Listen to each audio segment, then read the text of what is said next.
This episode may contain content of a graphic nature, including descriptions of physical and sexual violence against adults, children, and animals. Listener discretion is advised. Hi everyone, I'm Talia. And I'm Tanya. And together we are Crimes and Consequences, a true crime podcast.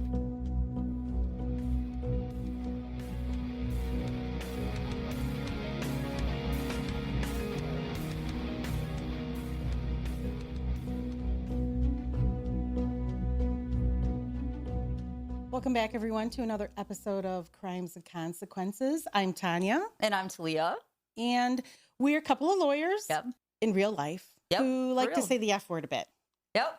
And we have a podcast. And you're watching it right now. On True Crime Daily, or listening.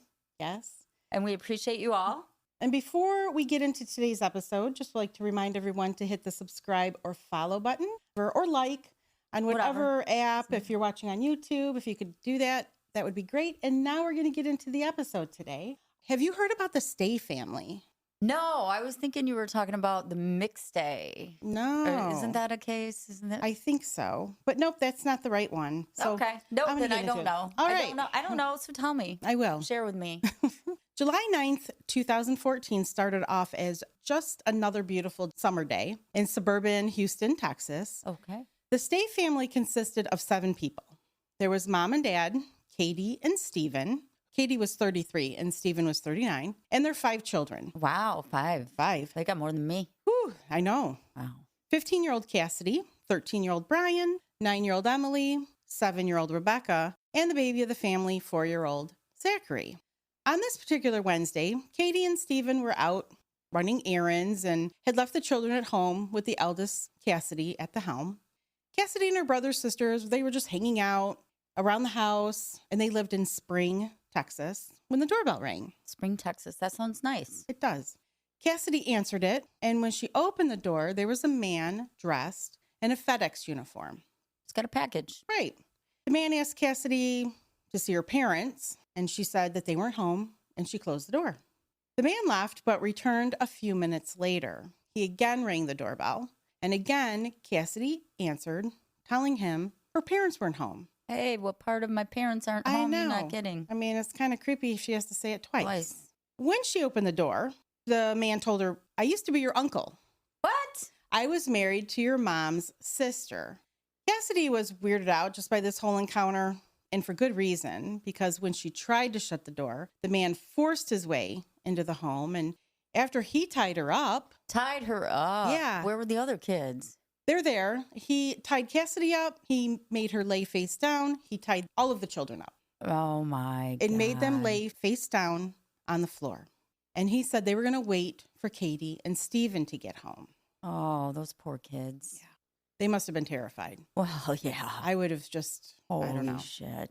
Katie and Stephen got home and... Surprise. Yep, surprise. And the man had a gun. So that's why they're complying, in case you're wondering. You know, it's not like he's like super overpowering them. He's got a gun, so he's just scaring the shit out of them. And Katie and Stephen get home, and he also ties them up and makes them lay face down on the floor.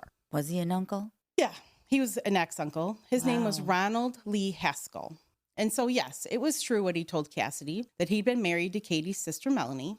The reason Cassidy didn't initially recognize him, in case you're wondering, like when he knocked on the door, it's because Melanie and Ronald had lived in Utah for most of their marriage. They're far away. Yeah. And, you know, they didn't visit much prior to the divorce. But when Katie and Stephen came home, they recognized him. Oh, absolutely. They knew exactly who he was. Shit. Yeah. At the time of the home invasion, Ronald was living in California with his parents, and he moved there soon after he and Melanie divorced. And Ronald really held a grudge against Melanie for divorcing him. And when he was at the Stay House in July 2014, it was because he had come up with a perfect plan to get back at her. Oh, no. Yeah. You hurt the ones they love. He was going to murder her entire family. I know. And when he got to the Stay House, because Melanie is not there, obviously, she doesn't live there. He had one thing on his mind. He wanted to find her because he decided he was going to go visit her after. But wasn't she in Utah? Nope, she had moved back to Texas after the divorce. Okay. So while this family of 7 is laying on the living room floor, he demanded to know where Melanie was. He asked each family member, "Where's Melanie?" Mm-hmm. And they said they didn't know, even though... Was that true? No, that wasn't true. But they didn't want... Yeah, right. Of course, right? I'm not going to give it up. And so when they answered that he didn't know, he started shooting each of them, execution style. You got 5 kids. You're telling me there's 5 kids. Yes. He shoots everyone in the head. In the head. Even 4-year-old Zachary. What? Zachary was initially shot in the shoulder, which was a wound he could have survived. And when he was initially shot, he ran over to Stephen's body, and Stephen was already dead. But he's a little boy who's 4, and he ran over there to try to like bury his head in his father's shoulder. I mean, he was looking for some comfort. I'm sure the poor thing was just terrified. You run to your parents when you're scared. Yes. No. And that's when Ronald delivered another bullet to the back of little Zachary's head. I hate Ronald. Yes. After shooting everyone, Ronald left. And this is when he was headed to Katie and Melanie's parents' home. He was determined... He's going to annihilate the whole family. Absolutely. Yep. This is what's on his mind. He was determined just to continue this massacre. While he's questioning everyone before he shot them all, he's telling them that this is what he's going to do. He's saying, after I'm here, I'm going to your parents' house and I'm going to try to track down Melanie and I'm going to kill everybody. So he's telling them what his plan is. And that they're going to die. Right. And that they're going to die. Before he left, little did he know there were still 2 members of the Stave family who were still alive. Oh. And they were shot in the head. Yes. Shot in the head and they survived. Yes. 15-year-old Cassidy, while she had been shot in the head, like you said, she had put her hand up to like that reflex, right? Yeah, to try to protect. Yes. But it usually doesn't work because it'll just go right through your hand. I know. Like you don't think about it, No. right? It's like when people put their hands up when somebody's like coming at them with a knife and everything. Yeah. But when the bullet made contact with her body, the placement of her hand prevented it from going like straight into her head. It kind of severed her finger and kind of ricocheted a little bit. So it really just grazed her head. Wow. And she played dead. And I know we've talked about this. Yeah. I don't know how you play dead when your heart is going a million miles an hour. And I'd have a panic attack. I'd be like, I know. I'd be freaking out. Right? I wouldn't be able to fake it. Like, I'm not sure my breathing would be out of whack, right? Like, you're just, I don't know how anyone does it, but who knows? I know. But bless her heart, she did it. Good for her. She did such a good job at it, playing dead, that Ronald thought he killed her, along with the rest of the family. But she only suffered a skull fracture, and thankfully she was still alive. Oh. So knowing that Uncle Ronnie was headed to her grandparents' home after he left, when he left the home, Cassidy ran to make the 911 call.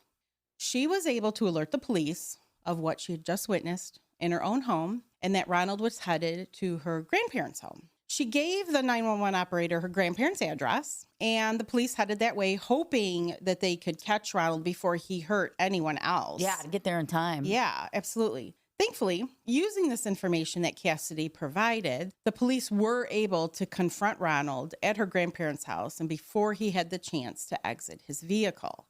He ended up, though, taking the police on a 20-minute chase that involved about a dozen police cars. How do you think you're going to get out of that? I don't know. How do you think? You think that eventually they're going to be like, oh, wait, my gas is low and just stop chasing you? Right? No. That's what I always think when people do that. Like, I always think You're not going to get away with that. No. Nobody gets away with that. Not with all those cars. But he does. And the chase ended in a cul-de-sac in front of a house that was about 3 miles from the stay home.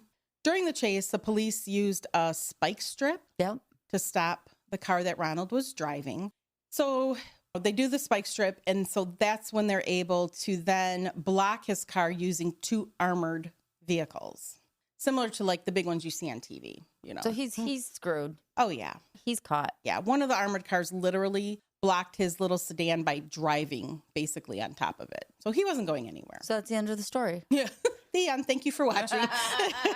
Not true. Not quite. While Ronald was trapped, he still had that pistol. It was a semi-automatic pistol that he had, and he held it to his own head. Mm-hmm. So now they're having a standoff.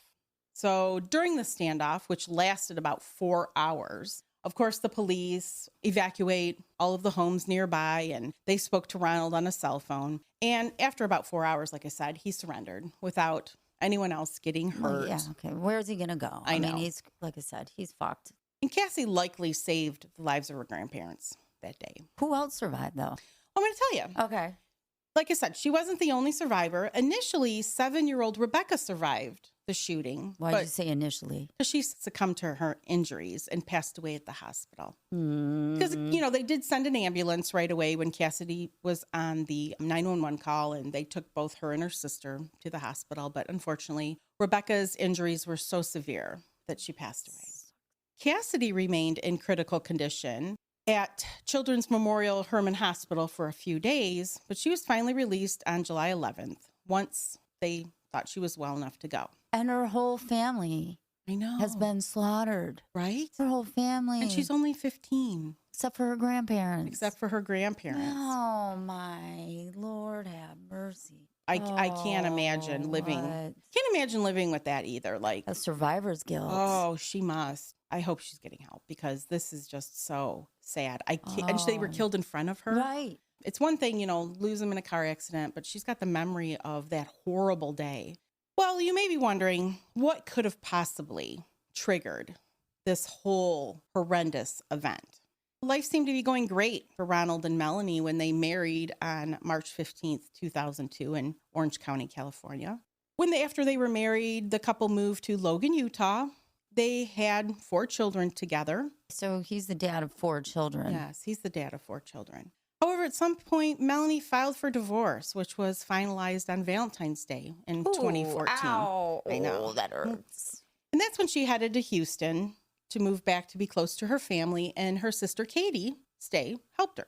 The reasoning behind the divorce was because Ronald had some anger issues. Ronald's an asshole. Yeah. We can already know that. That's in case you haven't realized, he's got anger issues. No, I didn't catch any of that. Yeah. During the mass shooting. Yeah. He would take his anger out on Melanie and his children. He would physically abuse them. Yeah, of course. Melanie bravely reported the domestic abuse and had a protective order put in place. He was charged with suspicion of domestic violence, assault, and committing an act of violence in front of children in June 2008. Suspicion of domestic violence? Yeah, maybe that's something in like Utah that we don't normally have suspicion. You either did it or attempted to do it. Mm-hmm. I think the laws might be a little different. Okay. On one occasion, Ronald pulled Melanie out of bed by her hair and struck her on the side of her head in front of their children. When he was charged, he initially told the police, I only pushed her.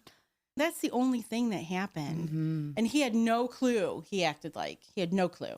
He had no clue where these allegations were coming from. Why would she say that? Why would she say that? Husband that just pushed her. Yeah, I just pushed her. I mean, okay. He ended up pleading guilty to the simple assault charges, but he pleaded not guilty to the charges of domestic violence. And once the plea was obtained, the rest of the charges were dismissed and no jail time. He got no jail time for the assault. Did they still have the no contact order? Not yet. Appeal? Not yet. No? Nope. That didn't come until a little later. On July 8th, 2013, the following day after the charges were dismissed, that's when Melanie filed for the protective order against her then husband. And it didn't take her long to file for divorce a month later. So after he did that to her and she filed those charges and he went through the whole plea and stuff, did he live with her? No. She was like, I'm done. Yeah, Good for I'm done. her. In October of that same year in 2013, Ronald and Melanie came to an agreement in their divorce. They agreed that the custody arrangements that they had for the 4 children, they agreed on those. Melanie was going to have primary custody and Ronald was given visitation rights. Every other weekend, one night during the week? No, for dinner, because she was moving to Texas. And that's a big deal to be able to move. Yeah. And People he don't ended up understand moving to California. Oh. He moved in with his moving too. parents. Okay. In San Marcos. So those who really knew Ronald and Melanie said the two of them did seem to have a bit of a rocky marriage, but they just were really confused as to how this whole thing snowballed into like a family massacre.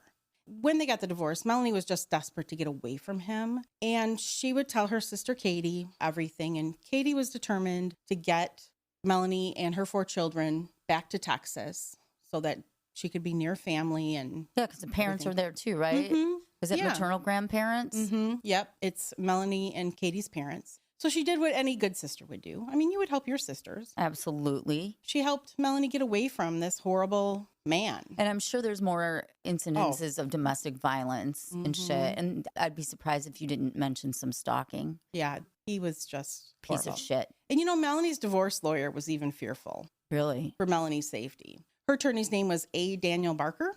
He was just sickened when he learned what happened to the Stay family. And he felt guilty because he felt like he should have at least seen an inkling of what Ronald was capable of. What would he have been able to do? I know. If there's already an order in place, like for no contact or a PPO, there's nothing he can do. Right. He said he tried to rack his brain, trying to remember, was there anything, like any kind of clue maybe that I missed? And he said, Ronald seemed like a decent person, even though he did have a feeling that there was some bad lurking underneath it all, like he was like a ticking time bomb. But nothing like psychotic. No. And he didn't think Ronald was capable of doing something like this. How many people you think are? You don't really think, he's capable of wiping out a whole family. Right. Well, sometimes I have in some of our cases. Yeah, you're like, ooh. I don't know about this one. Yeah, we better follow up with them. And I got to check them out and see where they're at in 6 months. So he was relieved when he found out that Melanie was going to Houston and that Ronald was moving to California because he's like, okay. Far apart. Yeah, they're states away from each other, hundreds, maybe thousands of miles away from one another. So he's like, phew, everything should be fine. But so was he allowed to take the kids to California with him? I don't know. Or probably just liberal parenting time when he's in Texas. I'm just being a lawyer. Being a lawyer, yes. I'm sorry, Talia. I don't know the details of their divorce judgment. I'm sorry to not look it up. Okay, well, that's fine. I'll forgive you this time. That's one thing I did not research. That's what I'm guessing. Yes, that's what I'm guessing too, because we are family lawyers and we have done long distance parenting time agreements and things. And usually it's the parent that moves outside of Michigan gets maybe longer time in the summer and they get maybe holiday. Or if they come in the state, they can see the children. Yeah, exactly. Okay. So, well, he wasn't happy with whatever it ended up being. He was just bitter at Melanie. The main reason he was mad was because Melanie went public with the truth. The truth and the abuse. Being an abusive asshole. Yeah, exactly. That's what he was most upset about. And everybody knew that he was a dick. So, I mean, let's just call it like it is, right? 1 week prior to almost completely annihilating the Stay family, Ronald's own mother, Carla Jean Haskell, she spoke to the police about her son. Carla told the police that she needed to file a restraining order against Ronald because they had a ferocious argument, is how she described it. His own mom. He lived with his parents. During the argument, Ronald had forced his mom into the garage of the home. After she was in the garage, he tied her wrists together with duct tape. What? Yeah. And That's more than I got into an argument with my mom. No, this is bad. He then taped her to a computer chair. What the he tapes her arms. He tapes, I can just imagine him going round and round the chair. Holy shit. He left her there for 4 hours. He threatened to kill her. I feel like you're grounded. I know, you're grounded. You're so grounded. I know, you are grounded. He threatened to kill his own mom. Duct taped her to a chair? Yeah, duct taped her to a chair, and he threatened to kill her along with everyone else in the family. Wow. So, he screamed at her. He choked her until she passed out. What the fuck, Tanya? And you want to know what the reason for the argument was? What? She didn't make dinner right? No, it was because Carla had told him she'd been in contact with his ex-wife, Melanie. Okay. Melanie was a good person. It's not surprising that her in-laws would want to keep in touch with her, considering she's got 4 of their grandchildren. Yes, exactly. It makes sense.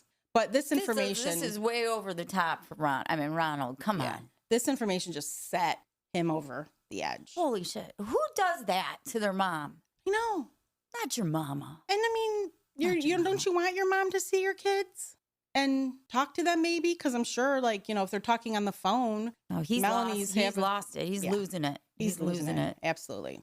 After the San Marcos police got done speaking with Carla in regards to her son. So he ended up, what? Letting her go. I'm sorry, Mom. I guess. I don't know what the aftermath was, because I would be terrified, right? I'd be terrified because I'm like, you said you were going to kill everybody. And he choked her. Mm-hmm. Yeah. Until she passed out. So... The police then go searching for him, and they can't find him because they want to bring him in for questioning. They check all the places where he normally hung out. Wouldn't that be attempted murder? I don't know. Could be. Maybe. You're choking somebody till they pass out. That's true.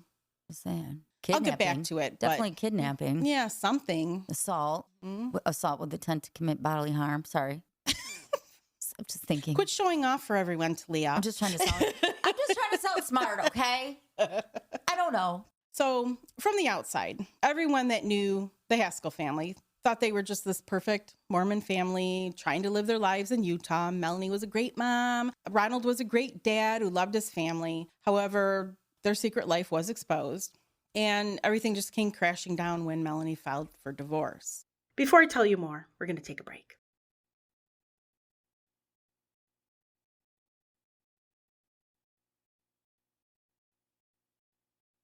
She decided she wanted to move to Houston to have a better life for her and her kids. Mm-hmm. You know, they would be happy. They'd be near family, and they would no longer have to see their mother and themselves, because he's beating his children too, be physically abused. Right. And another thing that probably set him off was he was unemployed at the time of the divorce, but he was court ordered to give Melanie child support. Son of a bitch. I know. And for four children. How am I supposed to pay? I don't have a job. Exactly. Well, you got to get one. Yeah, that's how it works. Mm-hmm. Guess how much he was made to pay for 4 children? $120 a week. No, almost. It was $773 a month, Okay. which was less than $200 a week. But, you know, he had no idea how he's going to pay it. Maybe get a job, like you said. No, I don't know. That's an option. And, you know, he moved in with his parents. That just tells me he has like no overnights when he's got to pay that much too. Yeah. Yeah. I just thought it was very little for 4 children. When he got to California, his parents weren't that happy to see him. I bet. They were like, Oh, oh, you're great. moving in with us? Mhm. That's great. Yeah. And he was suffering from depression. The anger and the depression completely took over his life after the divorce. According to some, they said he would go on for days without eating or leaving his bedroom at his parents' house. And the anger became too much that day when his mother had to file that restraining order to put. What does in dad place. do? If I was his I don't dad, I would know. just be like, I know. Where was dad when this all happened? I don't know. His mom wrote in her application for that restraining order that if Ronald was to stay in the house, he was going to absolutely harm her again. She was convinced. Yeah. But the application for the order was later dismissed What? when she failed to go through with it. But you know what? Even the prosecutor could have went on the charges. I know, that's the thing. Like here, you don't need that. Here, when somebody, if a domestic violence charge comes up, you don't have to, if I was the one being abused, I don't have to continue to pursue it. Like the prosecutor will pick it up. But then again, they're going to lose their star witness. That's true. That's true. So, But it was dismissed. well, it's hard, a mama with her son. I know. But I mean, he was over the top. I'm sure she was scared shitless Yeah. to live with him any further. I would be. Yeah. You never Yeah. know. He's going to come get you, and Yeah. he's threatened to kill you already. Anyway, Ronald was arrested for the murders of the Stay family on the morning of July 10th, 2014, and he was charged with 6 counts of capital murder by the Harris County Sheriff's Office. He was held without bond, and the following day, he made his first court appearance. And oh boy, what a court appearance. Oh, this it's was. going to be one of those. Yeah. While the charges were being read against him, he began So he's shaking. being arraigned, Yes, right? he's being arraigned, yes. He began shaking uncontrollably. He ended up collapsing Oh. in the courtroom. And nobody's quite sure why. And the deputies, Dramatic. yes, right? Like, I don't know if he really passed out or not. Like, it sounds like, exactly, sounds like he's putting on some theater. The deputies were able to lift him up to his feet after he collapsed, and then he collapsed again. Oh. Yeah. That's my interpretation of his collapsing. And so once he couldn't remain upright, he had to be escorted out of the courtroom via a wheelchair. They gave him a wheelchair to Okay. sit in. It's just an arraignment. I for know. the- I know. I'm Wasn't like, dude, sentenced this is to what you death. did. These are just charges. Yeah, they're just charges. Chill out. You did it. Yeah, you did it. You didn't collapse after you shot them all. I know. But now you're collapsing to here. Mm-hmm. The funeral for the murdered members of the Stay family was held on July 16th. Cassidy attended the service with her grandfather, Robert Lyon, by her side. She showed up with a smile on her face, but inside her heart was broken. Oh, man. But she tried to remember like the good things about her family. 400 people showed up. So, there's hundreds of people there. And she's saying, I love you to all of them. And This is sign breaking language. my heart. I know. Sign language. She said, I love you in sign language. So she's there and these 6 caskets come rolling in. Yeah. She absolutely broke down. Oh, yeah. As she witnessed this. Oh, man. I mean, her family. I want to cry thinking about it. I mean, all sad now. I know. And she did speak at their funeral, and she remembered them. Like, she told little anecdotes about her family members and things like that her brothers and sisters loved to do. She tried to really give everybody like a little glimpse of what they were like in life. And at the funeral, she was comforted by her remaining family. She's only 15. No, Wow. I know. It's just so sad. So she did tell everyone, I am doing a little better after my injuries. And she was working her way to having a full recovery. And she did tell everybody, quote, I know that my mom, dad, Bryan, Emily, Becca, and Zach are in a much better place and that I'll be able to see them again one day. She is a better, stronger person than me. I know. I can't. The strength she had to be able to do this, I don't even know, me at my age. I don't even know if I could. No. And this is just I terrible. need a lot of Xanax or something. Many families spoke at the service, and they did a lot like what Cassidy did. They spoke about, like, for Katie, she just loved being a mom, and she just had like this great sunny personality, and Stephen always put his family first, and it was lovely for the circumstances. It was nice memories that they all had. Cassidy just wanted her family to be remembered not for how they died, but for how they lived. Well, okay. After years of delays, Ronald's trial finally began August 26, 2019. 5 years. Were they seeking the death penalty? Oh, yeah. That's why. The prosecution did everything they could to try to convince the jury that Ronald's murderous spree was based on vengeance. Yes. The first piece of evidence that the prosecution introduced to the jury was Cassidy's 911 call. On the tape, Cassidy told the operator that her entire family had been shot and that she needed immediate help. The 911 operator then asked who the shooter was, and she said Uncle Ronnie. They make her testify. Yes. Oh, I knew it. In the courtroom or via Zoom? No, it was in the courtroom. There's pictures online of her testifying in the little witness box. Another person who testified was Sergeant Beck, who was one of the police deputies from Harris County. He was the first to arrive at the scene. He testified just how surreal it was. Yeah. And after he helped Cassidy, he checked the other victims to see if anyone was still alive. And that's when he discovered Rebecca. And he had a body cam. And that video was shown to the court. Imagine being on the juries. Oh, man. An autopsy. No. I know. They were... family. No. I mean, the jury was just stunned. I wouldn't want to see it. They got to see Cassidy. I mean, she's terrified. They see the bleeding. Yes. Bleeding. I'm sure she's bleeding because head wounds bleed Right. a lot. And even if she was just grazed, I'm sure there was tons of blood. It was just... She's missing a finger. Yeah, right? Whew. Anyway. Whew. It was bad. When Melanie was called to testify. Poor Melanie. Oh, she must have felt terrible, right? Guilt. Oh, man. Oh. I can't even imagine. And during her testimony, she told the court that Ronald had warned her that her family would be murdered if she ever told anyone about the violence and abuse that she was suffering at his hands. She told the court that as soon as she heard about the murder, she instantly knew It was Ronald. it was Ronald. She said, quote, he carried through on his promise to make me watch my family die. That's how you get people. Mm-hmm. Don't hurt them. Hurt the ones they love. Yeah, right? That's just my weakness, my family. my worst fear is for something to happen to someone I love, right? God, he's an asshole. I know. While she testified, she rarely looked in his direction, and she never mentioned him by name. She called him the defendant. She told the court that during her marriage, he forced her to be isolated from her family. I mean, it was typical abuse. Isolate from family, friends, controller. And she was afraid of him. She was terrified, and it almost crippled her. During the trial, the prosecution presented physical evidence from the scene, such as bullet casings, and they showed the jury very graphic photos taken of the victims. and the murder weapon. I mean, I can't believe he even went to trial. Hello, there's this high-speed chase with the police. I know. A 911 call identifying him. I know. Like You're being blocked in. You got a 4-hour standoff. And you think with the death penalty on the table, you think he was just taking a plea. A plea for life imprisonment, no parole. No, his lawyers, his defense was that he was insane. Insane. At the time of the... Wasn't just a heat of passion. He was insane. He was insane, yes. One of the pictures that was shown was a bullet made its way into Stephen's wallet.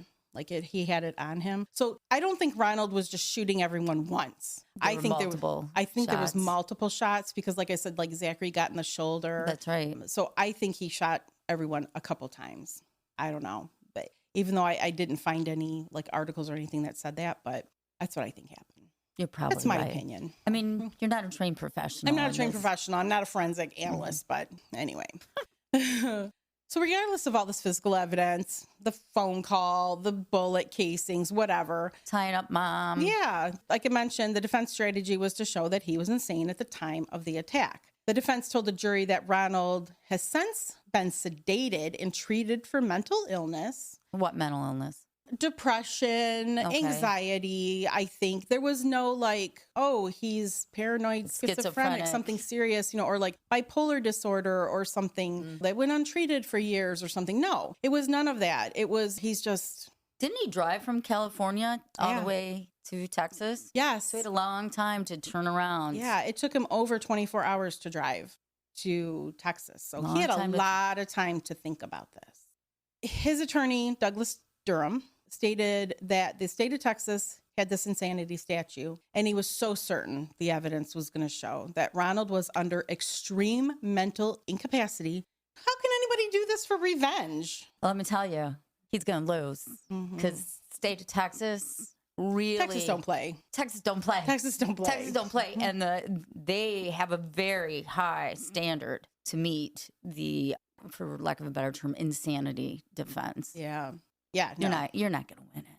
During the trial, it came to light that after Ronald drove from his parents' home to Spring, Texas, and like I said, it was more than a day, he stalked. Remember you mentioned stalking? He said there had to be some stalking in there. Yeah, he stalked the State family for 2 whole days before finally murdering them. While each side planned to present witnesses to plead their case, the most emotional testimony obviously came from Cassidy.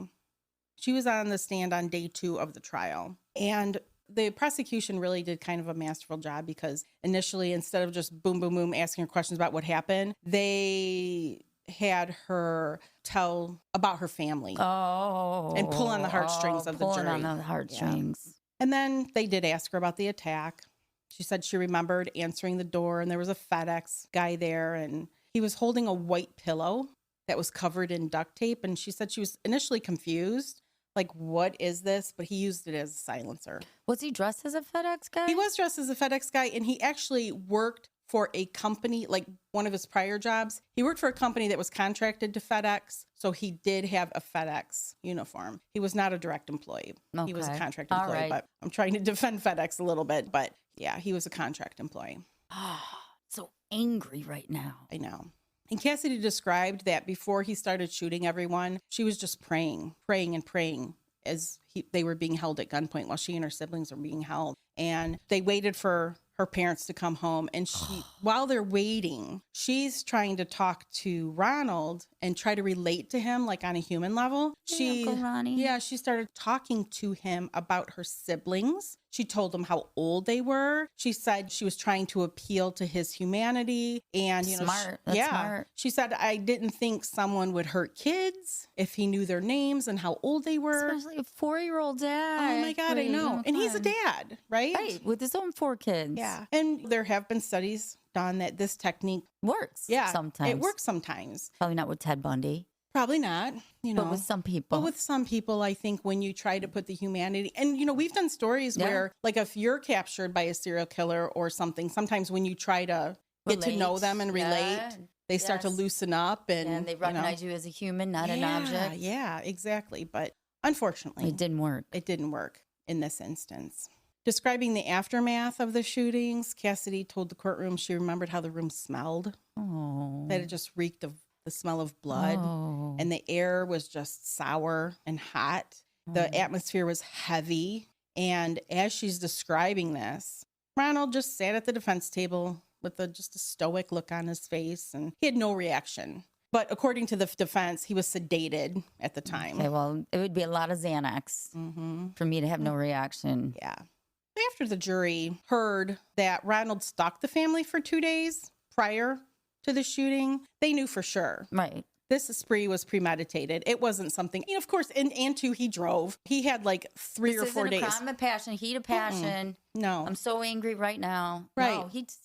No, he knew exactly. Boiling up inside him. He was just probably getting angrier by the minute. He knew exactly what he was doing when he arrived at the stay home and executed them. Once the trial ended, the jury goes on to deliberate. And after only 4 hours. Yeah, I was going to say that wouldn't take very long. No, he was convicted of first-degree murder on all counts. Now it was time for them to decide on a sentence. And the sentence that they had available was the death penalty or life in prison. This is Texas. Yeah. So on October 11th, 2019, the jury sentenced him to die by lethal injection. Again, it's Texas.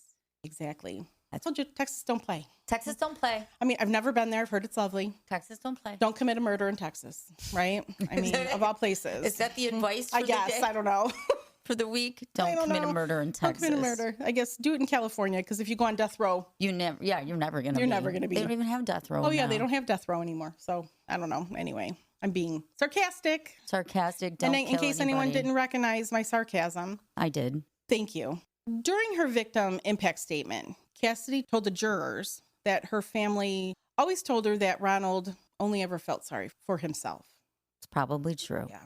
She looked at him and told him, she originally refused to believe that he only had felt sorry for himself, because she thought for sure he had to feel some sort of regret or sorrow for killing her entire family. But when she heard he had zero remorse, she said something changed inside of her. I'm sure she had to look at it where she had to stop feeling like he's got to feel bad, right? Because some people have no soul. They're called psychopaths. They walk around as if they're human beings. Yeah. But they're missing their soul. And she said, I just needed to have some closure in my life because I couldn't keep carrying this around. So she told Ronald, quote, "My closure was the hope that you would feel bad. I no longer have the desire for closure because this is it." She knew in her heart that the only person who would be able to help her heal would be God, and the only one that would really truly punish him would be in the afterlife. So she turned to God with her anger and resentment. Well, I'm sure there was some punishment in prison. Oh, yeah. Just saying. She said she was going to continue her life. Death row in Texas doesn't sound like... No, it doesn't. Death row anywhere doesn't sound good. No. But she told him, I'm going to continue on with my life. And at this point, she's 20 and she's a mother of her own. Oh. So she has a baby. And she said, I'm going to continue to live my life with happiness, and said, I'm going to forget about you, and I'm going to forget about this, and I'm going to be happy. Wow. So Ronald Lee Haskell is currently living out his miserable life on death row at the Alan B. Polinsky unit located near Livingston, Texas. And he was probably only in his mid-30s, I think, when this happened, so he's got a long time to stay there. His poor kids, too. Oh, I know. Where's your dad? Oh, he's in prison for annihilating my family. That's a shame. I know. It's a terrible story. It's a lose-lose. Yeah. So, well, thank you, everyone. Thank you, everyone. Thank you, Tanya. Thank you, everyone, for listening to today's horrible, horrible story. Family annihilation stories are fascinating. Yeah, we did that one. Remember where the mocking, what was it? Remember mocking something? Mocking Hill Road? Something like that? Oh, yes. Yeah, these stories are just... I always wonder what it takes for someone to just snap like that. So I could see someone snapping and killing Melody. I'm not saying... You mean Melanie, yes. Melanie. I'm not saying... But you can kind of sort of understand that. Right. But a little 4-year-old... I know.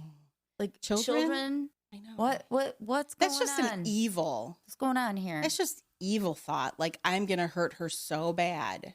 I'm going to make her live and think about what I did to her family for the rest of her life. I mean, that's just evil. That's evil. That is evil.